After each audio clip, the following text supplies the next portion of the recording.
partir de que idade pode ser diagnosticado TDAH numa criança? Então, a partir dos 2 anos, a gente já vê a hiperatividade da criança, tá? Vai do médico querer fechar o diagnóstico. O que, que a neuropsicopedagoga faz? Ela faz os testes, avalia e vê tudo que tem de sintomas que se encaixam do transtorno para o paciente. Faz o levantamento da hipótese diagnóstica e faz o encaminhamento para o profissional. Por exemplo, o neuropediatra, no caso de 2 anos. O neuropediatra, né? Isso. Esse profissional, ele vai averiguar todos os testes que nós fizemos para validar esse trabalho, né? Então, a partir desse momento, ele vai ver assim, se eu colocar lá que essa criança teve um acidente, bateu a cabeça, algo desse tipo, ele já vai pedir um exame na cabeça para ver, né, uma tomografia, algo assim, ver se tem um coágulo, investigar para ver se essa hiperatividade, tem uma causa secundária, isso, né? Isso mesmo, para descartar isso, para causa. depois fechar, porque o laudo ele vai levar pro resto da vida. Então tem que ser uma coisa bem fechada, assim. Mas dá para ver a questão de hiperatividade e impulsividade já nos 2 anos. O que acontece? A desatenção do transtorno, no contexto escolar, é a certeza que nós temos que ele tem, né? Tipo assim, ele vem pra gente, então no contexto escolar, assim, 5 anos, 6 anos, 7 anos, a gente tem a certeza se tem TDAH ou não. Antes disso, é precoce. A gente pode fazer o levantamento, ele fica com esse levantamento... uma hipótese apenas, né? Uma hipótese. E a gente faz já a intervenção precoce, terapia precoce. Quando chegar no contexto escolar, a escola chamar os pais, realmente não vai estar com prejuízo, aí a gente vai reavaliar novamente, mandar para o profissional. Aí seria a partir dos 6, 7 anos? O desatento, tem casos que fecha antes, que é bem nítido. Mas, assim, o ideal mesmo, o que o DCM traz pra gente, o ideal mesmo seria fechar no contexto escolar, tá? O que é o TDAH? Para explicar aqui para quem está assistindo a gente.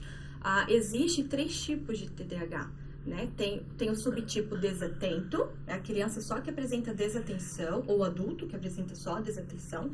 Tem a pessoa que apresenta hiperatividade e impulsividade, que estão ligados esses dois, eles não se separam, hiperatividade, impulsivo e hiperativo. E tem a pessoa que carrega tudo junto, que é o subtipo combinado. Então tem o TDAH todo. Que seria o nível hard. Mas esse é o complicado, O TDAH, na verdade, para vocês entenderem de uma maneira mais lúdica, aliás, a gente tem aqui, para falar em lúdico, um cérebro, né? Já que estamos falando dele hoje, ele é uma hiperatividade cerebral. Então, digamos, uma pessoa normal, o Dr. Roberto, tem lá tantos pensamentos por minuto. Um TDAH, ele vai ter em média 6.000 pensamentos por minuto. Então, é uma hiperatividade cerebral.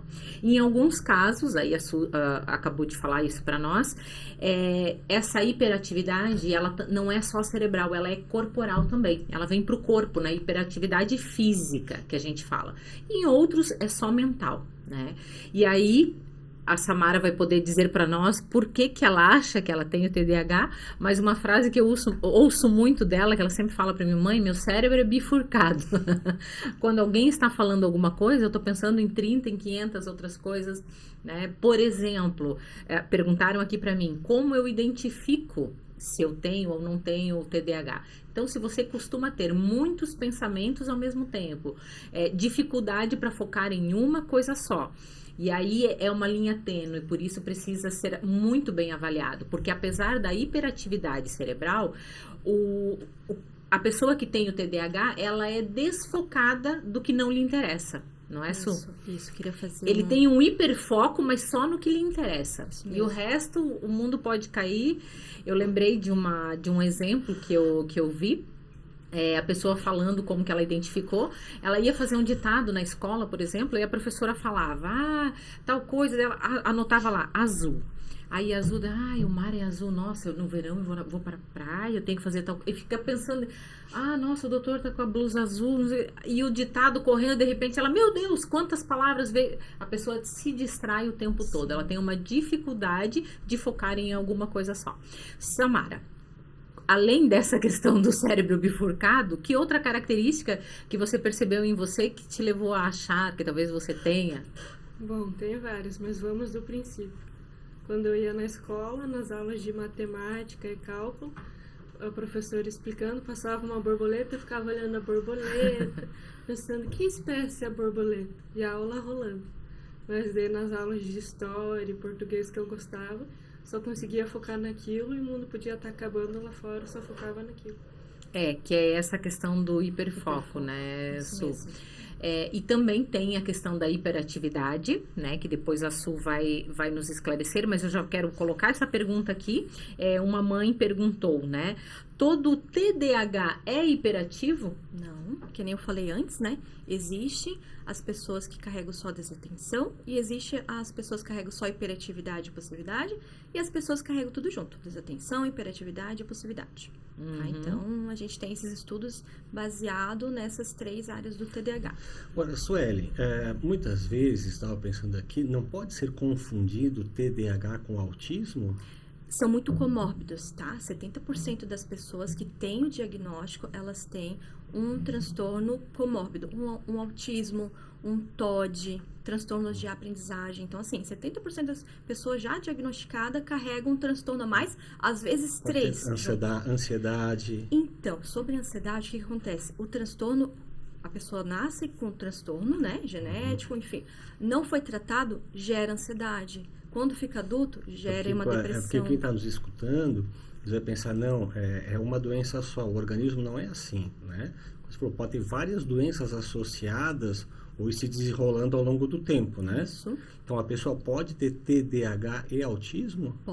Pode ter os dois, tá? Ela pode ter os dois. No caso da Samara, que assim, ela não gostava de matemática tanto e gostava mais de outras disciplinas. Isso pode ser um indício de um caso de TDAH ou apenas preferência por algum tipo de matéria? Por exemplo, eu prefiro mais as exatas, o outro prefere mais o outro tipo, ou não? Então, os sintomas a gente calcula de 6 meses sempre. O mínimo tem que ser 6 meses. Tem que ser um longo tempo. Os 6 meses, os sintomas sempre percorrendo, né? Tudo demonstra isso desde sempre. Desde sempre. Então, a gente já calcula aí o índice para o TDAH. Então, o que acontece agora? Antigamente, não existiam os testes, né? A nossa profissão, ela surgiu em 2008 com os testes. Os testes já vieram já estavam nos Estados Unidos, todo mundo lá fazendo os testes, enfim, e aqui ainda não. Aí veio para cá traduzido, veio o manual traduzido e a gente começou a fazer aplicação. Para quê? Para ajudar nessa questão, porque antes o neurologista, o psiquiatra ou o neuropediatra, ele na queixa que ela falava, é um TDAH, vamos medicar.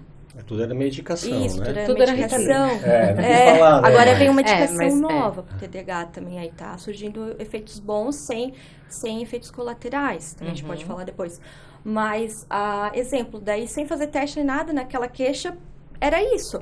E daí se descobriu os testes lá nos Estados Unidos, fizeram os testes, viram que eram bons, válidos, mandaram pra cá, a gente faz essa aplicação pra ajudar o médico, né? Quem vai fechar é o médico, com toda certeza. Em casa, quando a gente fala qualquer doença, tem fase leve, grau leve, moderado e severo, tem certo? Tem os 3 graus, o TDAH também. Mas não é tudo igual, não. Tem leve, moderado e severo.